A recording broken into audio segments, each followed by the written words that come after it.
The Occupational Safety and Health Administration, or OSHA, requires employers to evaluate the workplace to determine if any spaces are permit-required confined spaces. This is essentially a two-step process. Step 1, identify all of your confined spaces, and Step 2, determine which of those confined spaces are permit-required, and conversely, which ones are not. The focus of this tutorial is on OSHA's definition of a confined space. Employers must evaluate all confined spaces in the workplace even if they do not have employees who will be entering those spaces. Also, the permit-required confined space standard does not require documentation of this evaluation. However, it may be a good idea. So what is OSHA's definition of a confined space? The OSHA definition of a confined space can be found at 1910-146 paragraph B, definitions. There you will see that confined spaces are characterized by three criteria.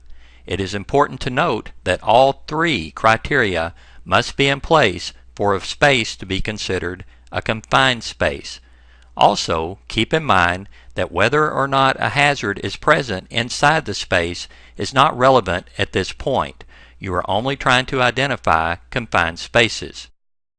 The first criteria listed in OSHA's definition of a confined space is the space is large enough and so configured that an employee can bodily enter and perform assigned work. The operative term is bodily enter. This means that the employee can fit entirely inside the space. If the space is not large enough for the employee to fit entirely inside, then the space does not meet the definition of a confined space. This standard is only intended to apply to spaces large enough and configured so the entire body of an employee can enter. This is clarified in the preamble to the final rule. The second criteria in OSHA's definition of a confined space is the space has limited or restricted means for entry or exit. Contrary to popular belief, this does not mean that the space has only one way in or out. It means the entrance ability to escape in an emergency would be hindered. Further explanation of this term is provided by OSHA in the preamble to the final rule.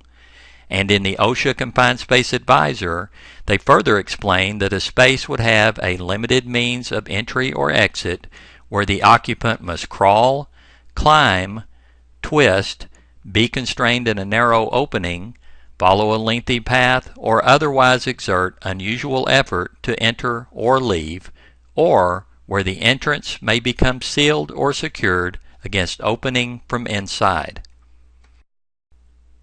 Examples of a limited or restricted means of entry or exit could include portholes, where the entrant must squeeze through to enter or exit, hatches of a size or location that require the entrant to climb or squeeze through, manhole openings that the entrant must pass through to get into or out of the space, and entryways where the worker must climb a ladder to enter or exit the space. Spiral stairways, which are difficult to climb or descend. Steep stairways, such as ship's ladders and other non-standard stairways. Tight crawl spaces, such as beneath equipment, under floors, between walls, and above some ceilings. And enclosed spaces where the worker must travel a long distance to get to the means of exit.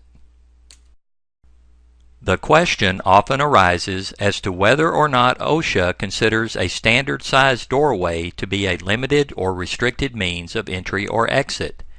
In the preamble to the Permit-Required Confined Space Standard, OSHA states that doorways and other portals through which a person can walk are not to be considered a limited means of entry or exit.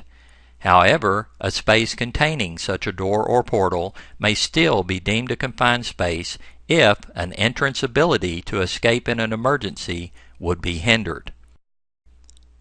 OSHA further clarifies their position in a later amendment published in the Federal Register, where they state that even if the door or portal of a space is of sufficient size, obstructions inside the space could make entry into or exit from the space difficult.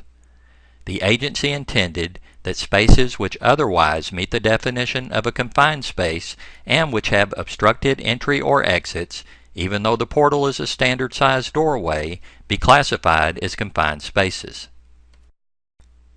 The third and final criteria listed in OSHA's definition of a confined space is the space is not designed for continuous employee occupancy.